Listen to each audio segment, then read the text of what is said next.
بلند ترین صلوات پڑھیں محمد و آل محمد۔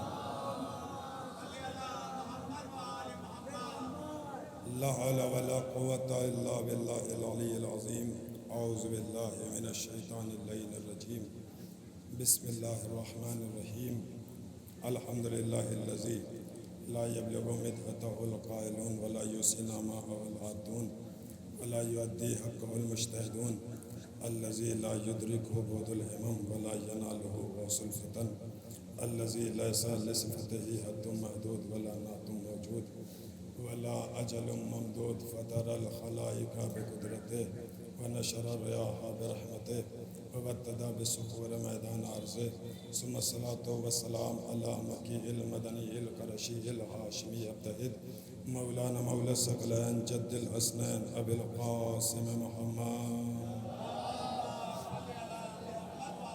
وعلى الطيبين الطاهرين المعصومين المظلومين المنتجبين المنتخبين ولعنة الله على أعدائهم وحقوقهم ومنكرهم وفضائلهم ومصائبهم أجمعين من يومنا هذا إلى قيام يوم الدين. أما بعد فقد قال الله تبارك وتعالى في محكم كتابه الكريم بسم الله الرحمن الرحيم قل كفى بالله شهيدا بيني وبينهم من عنده علم الكتاب. بآواز بلند ایک صلوات پڑھ محمد و آل محمد۔ عزیزان محترم معزز سامعین، مجھے احساس ہے کہ آپ لوگ بہت زیادہ تھکے ہوئے ہیں اور یہاں سے ہمیں سفر بھی ہم سب کو کرنا ہے، لہٰذا میں زیادہ وقت نہ لیتے ہوئے بغیر کسی تمہید کے اپنی بات کا آغاز کرنا ہے۔ 15 سے 20 منٹ کے اندر اپنی بات کو تمام کر دینا ہے۔ اس کے بعد شبیہ تابوت امام حسین علیہ السلام برآمد ہوگا۔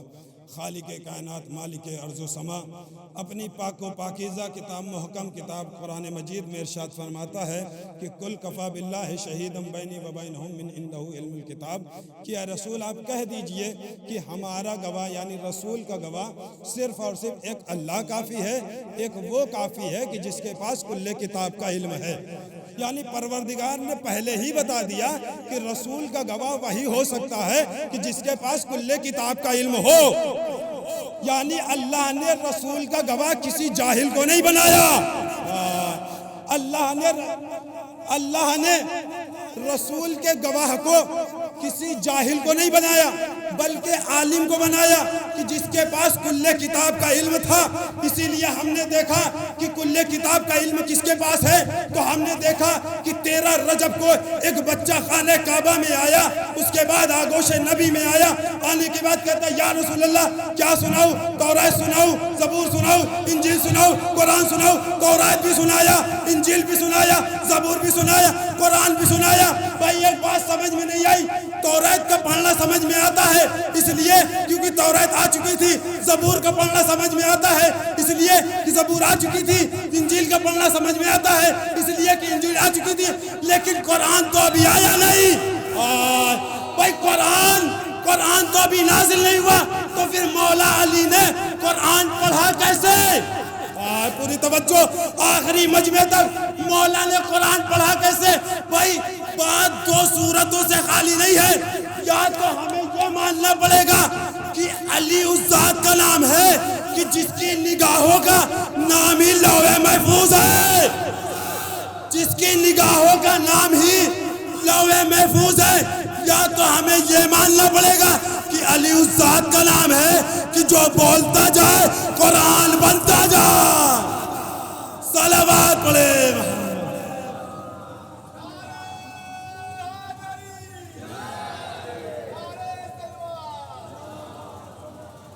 رسول کا گواہ عالم ہوگا، جاہل نہیں ہوگا۔ رسول نے کہا گواہی دے دو کہ ہمارا گواہ صرف کون ہے، ایک اللہ کافی ہے اور ایک اس کا وہ کہ جس کے پاس کل کتاب کا علم ہے۔ تو گواہی کی ضرورت کب پڑی؟ گواہی کی ضرورت دعوت ذوالعشیرہ میں۔ کچھ نہیں ہوا دعوت ذوالعشیرہ میں، بس 2 جملوں میں پوری دعوت ذوالعشیرہ آپ کے سامنے۔ ہوا کیا؟ دعوت ذوالعشیرہ دو وعدوں کا نام ہے. ایک وعدہ ہے نبی کا, ایک وعدہ ہے علی کا. نبی کا وعدہ کہ جو میری مدد کرے گا میرا گواہ, میرا جانشین ہوگا, میرا وزیر ہوگا, میرا وصی ہوگا, میرا خلیفہ ہوگا. علی نے اٹھ کے وعدہ کیا, یا رسول اللہ میں مدد کروں گا, میں آپ کی مدد کروں گا. یا یہ کہوں بطرز خطابت کہ یا رسول اللہ میدان بدر آپ سجائیے, فاتح میں بنوں گا. میدان احد آپ سجائیے, فتح میں کروں گا. میدان خیبر آپ سجائیے, فتح میں کروں گا. ہجرت آپ کیجئے, بستر پر میں سوؤں گا. تبلیغ آپ کیجئے, کنکروں کو میں ماروں گا.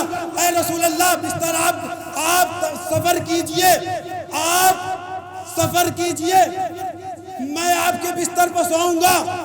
آپ ہجرت کر جائیے, آپ تبلیغ کیجئے, میں گٹھلیوں کو برساؤں گا. یعنی علی نے جو وعدہ کیا دعوت ذوالعشیرہ میں رسول سے.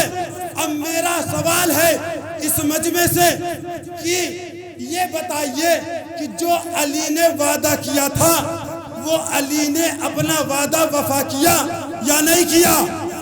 پوری توجہ. علی نے اپنا وعدہ وفا کیا یا نہیں کیا؟ کہا علی نے اپنا وعدہ وفا کیا. کہا کیسے وفا کیا؟ کہا خیبر رسول کا وعدہ تھا, وفا کیا علی نے. احد رسول کی بات تھی, وفا کیا علی نے. یہ علی کا وعدہ ہے نا کہ آپ خیبر سجائیے, میں آپ کی مدد کروں گا. احد آپ سجائیے, میں آپ کی مدد کروں گا. بدر آپ سجائیے, میں آپ کی مدد کروں گا. اس کا مطلب یہ ہے علی نے ہر موقع پر, ہر لمحہ, ہر وقت اپنے رسول کی حفاظت کی اور اپنا وعدہ نبھایا. پوری توجہ. رسول کی مدد کی اور ہر جگہ علی نے اپنا وعدہ نبھایا. تو اب جو وعدہ علی نے کیا تھا وہ تو علی نبھا چکے. تو اب رسول نے جو وعدہ کیا ہے تو اب رسول پر ضروری ہے کہ وہ اپنا وعدہ وفا کرے. بھائی رسول پر ضروری ہے کہ وہ اپنا وعدہ وفا کرے.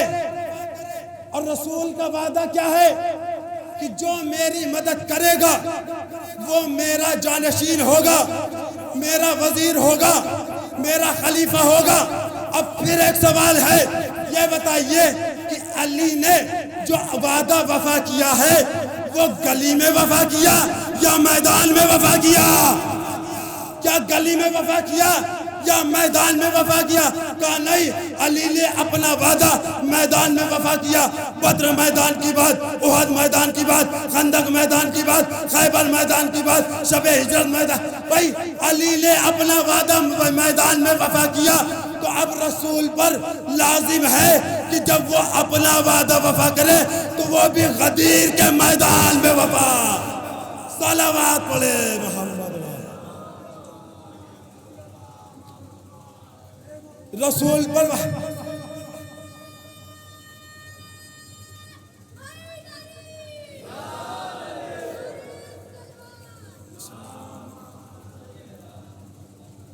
اب رسول پر لازم ہے کہ وہ اپنا وعدہ غدیر کے میدان میں وفا کرے. اب دنیا ہم سے کہتی ہے کہ تم علی والے ہو, ہم بھی کہتے ہیں ٹھیک ہے ہم علی والے ہیں, تم تو نبی والے ہو نا. ہاں کہاں بیٹھے بھائی, تم تو نبی والے ہو نا, ہم علی والے ہیں یا نہیں ہے؟ بات ختم کیجئے, اسے چھوڑیے. اتنا بتاؤ کہ تم تو نبی والے ہو نا. تو اب نبی والے ہو تو پھر تم غدیر پڑھو.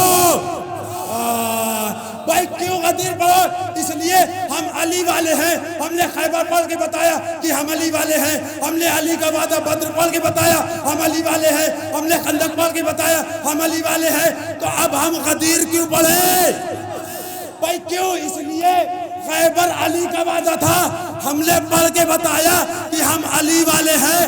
غدیر ہے نبی کا وعدہ. تو اب جو نبی والے ہیں ان پر لازم ہے کہ وہ غدیر پڑھے, لیکن یہ غدیر نہ پڑھ کے یہ بتاتے ہیں کہ نہ ہم علی والے ہیں نہ نبی والے. صلوات پڑھے محمد. یہ غدیر نہ پڑھ کے بتاتے ہیں، نہ ہم علی والے ہیں نہ ہم نبی والے، اور رسول نے، یہ رسول کا وعدہ ہے غدیر، اور اللہ نے کہہ دیا کہ اے میرے حبیب اگر یہ نہ کیا تو کوئی کام نہیں کیا۔ اور رسول نے جب اعلان کیا تھا تو کچھ کے دل جل گئے تھے، اور اتنے جلے کہ یہ شعلہ بن کے کربلا میں شام غریبہ پر خیام حسینی میں، اللہ اکبر۔ بس عزادارو رونے کے لیے آمادہ ہو گئے، دو چار جملے مصائب کے، تابوت آپ کے حوالے، اس کے بعد تنظیم الازہ بخرایاں الوداعی نوحہ پڑے گی۔ عزادارو کون حسین؟ وہ حسین کہ جس کو رسول نے جگہ جگہ پہچان کروائی اور بتایا کہ اسے پہچان لو یہ حسین ہے، لیکن دنیا والوں نے اسی حسین کو فراموش کر دیا اور 3 دن کا بھوکا پیاسا کربلا کے میدان میں شہید کر دیا۔ اللہ اکبر، جزاکم اللہ، خدا کوئی غم نہ دے سوائے مظلوم کربلا کے۔ ہاں عزادارو، کون حسین جو کربلا کے میدان میں یک و تنہا ہو گیا تھا؟ کوئی حسین کو پوچھنے والا نہ تھا۔ میر انیس کہتے ہیں کہ عباس مر گئے، علی اکبر جدا ہوا، ارے ہم سے کسی نے یہ بھی نہ پوچھا کہ کیا ہوا۔ اللہ اکبر، اللہ اکبر، خدا کوئی غم نہ دے سوائے مظلوم کربلا کے۔ ہاں عزادارو، ایک وقت وہ آیا کہ حسین در خیمہ پر آئے، آواز دی رباب تم پر میرا آخری سلام، زینب و ام کلثوم تم پر میرا آخری سلام۔ ہاں عزادارو، یہ آواز کا سننا تھا کہ ایک مرتبہ جناب زینب نے بھیا کو خیمے میں بلایا، حسین خیمے میں گئے، کہا بہن زینب کیا بات ہے؟ ایک مرتبہ جناب زینب کہتی ہیں بھیا حسین ہم چاہتے ہیں کہ ہم حلقہ بنا لیں اور تم ہمارے درمیان سے گزر جاؤ۔ اللہ اکبر، روایت کہتی ہے بیویوں نے حلقہ بنایا، حسین بیویوں کے درمیان سے گزرے۔ حمید کہتا ہے میں نے دیکھا کہ حسین جب خیمے سے باہر نکلنا چاہ رہے تھے نا تو کبھی خیمے کا پردہ اٹھتا تھا، کبھی گر جاتا تھا۔ میں تھوڑا قریب گیا تو میں نے دیکھا کہ آخر کیا وجہ ہے کہ حسین خیمے سے باہر نہیں آ رہے ہیں، کہ میں نے دیکھا کہ جب کہ حسین باہر آنا چاہتے ہیں نا، ایک 4 سالہ بچی بابا کے دامن کو تھامتی ہے، کہتی ہے میرا بابا ارے تم بھی جا رہے ہو ہمیں ظالم غربت میں چھوڑ کے، اے بابا آپ چلے جائیں گے تو یہ سکینہ کس کے سینے پر سوئے گی؟ جزاکم اللہ، خدا کوئی غم نہ دے سوائے مظلوم کربلا کے۔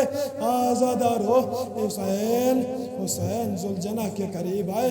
روایت کہتی ہے حسین گھوڑے پر سوار ہوئے، سوار ہونے کے بعد اب چاہتے ہیں کہ یہ مقتل کی طرف روانہ ہو، لیکن ذوالجناح ہے جو آگے نہیں بڑھ رہا ہے۔ ایک مرتبہ حسین نے کہا اے ذوالجناح مجھے معلوم ہے کہ تو بھی 3 دن کا بھوکا پیاسا ہے، یہ آخری زحمت ہے۔ حسین اس کے بعد زحمت نہ دیکھا۔ ایک مرتبہ اس جانور نے، اس ذوالجناح نے بے زبانی سے کہا مولا میں کیا کروں، میں تو بڑھنا چاہتا ہوں لیکن کوئی بی بی ہے جو میرے قدموں سے لپٹ کے بین کر رہی ہے، اے بابا کے ذوالجلال میرے بابا کو نہ لے جا، میں دیکھ رہی ہوں جو بھی میدان میں گیا ہے وہ واپس نہیں آیا۔ آزادارو، حسین زین سے نیچے اترے، سکینہ کو سینے پر سلایا۔ روایت کہتی ہے سکینہ نے بس ایک سوال کیا، کہا بابا مجھے ایک سوال کا جواب دیجئے، بابا آپ چلے جائیں گے؟ آج کے بعد اصغر کے نصیب میں یہ آیا کہ اصغر آپ کے سینے پہ سوئے گا، اے بابا بس مجھے اتنا بتا دو کہ میرے حصے میں کیا ہے، میں کہاں سوؤں گی؟ ایک مرتبہ حسین نے ایک مشتخاک اٹھائی اور سکینہ کے سر پہ ڈالی، کہا ہے میری بچی آج سے سینے کی ضد نہ کرنا، ارے جہاں بھی زینب کہہ دے وہیں سو جانا۔ جزاکم اللہ، خدا کوئی غم نہ دے سوائے مظلوم کربلا کے، آزادارو حسین میدان میں آئے، بس ختم کر دی میں نے مجلس، تابوت کی مجلس ہے، آزادارو حسین میدان میں آئے، آنے کے بعد جنگ کرنا شروع کرتے ہیں، ایک مرتبہ جنگ کرتے جاتے ہیں اور یہ جملہ کہتے جاتے ہیں، تم نے میرے علی اکبر کو مارا، تم نے میرے قاسم کو مارا، تم نے میرے آل محمد کو مارا، آزادارو ایک جنگ کرتے کرتے ایک جملہ کہتے ہیں، یہ حملہ عباس کی طرف سے، یہ حملہ قاسم کی طرف سے، یہ حملہ علی اکبر کی طرف سے، ارے فوجوں میں بھگدڑ مچی، ایک مرتبہ روایت کہتی ہے کہ ایک آواز آئی، یا ایتھا النفس المطمئنہ ارجعی الی ربک راضیۃ مرضیہ، ارے یہ آواز کا آنا تھا کہ حسین نے تلوار کو نیام میں رکھی، ارے بھاگی ہوئی فوج سمٹی، اب چاروں طرف سے حسین پر حملہ ہونے شروع ہوئے، کسی نے نیزے سے وار کیا، کسی نے تلوار چلائی، کسی نے تیر سے وار کیا، روایت کہتی ہے ارے ایک نیزہ دائیں جانب سے آیا، حسین کے پسلی میں پیوست ہوا، دوسرا نیزہ بائیں جانب سے آیا، حسین کی پسلی میں پیوست ہوا، روایت یہیں پہ نہیں رکی بلکہ آگے بڑھی اور آگے بڑھ کے کہتی ہے ارے ایک خنجر جو سامنے سے آیا حسین کے کلیجے پہ وہ خنجر لگا، اور ایک تیر چلا جو حسین کی پیشانی پہ لگا، اور حسین پشت زلزلہ پر سنبھل نہ سکے، زین سے زمین پہ آئے، آواز دی اماں میری مدد کو، روایت کہتی ہے حسین زمین پہ آئے، آزادارو حسین نے اپنا سر سجدے میں رکھا، ادھر سے شمر ملعون چلا، روایت کہتی ہے بس آخری جملہ اس کے بعد تابوت آپ کے حوالے، روایت کہتی ہے شمر جب چلا تھا تو اس کے ہاتھ میں جو خنجر تھا وہ بہت تیز تھا، لیکن حسین تک آتے آتے اس نے اپنا خنجر اتنا کند کیا کہ جب حسین کے سر و تلوے جدائی کر رہا تھا تو وہ خنجر نہیں چل رہا تھا، ایک مرتبہ خنجر چلا، حسین کے سر و تلوے جدائی ہوئی، آواز گونجی، حسین قتل کر دیے گئے، حسین مارے گئے، حسین شہید کر دیے گئے، بس عالم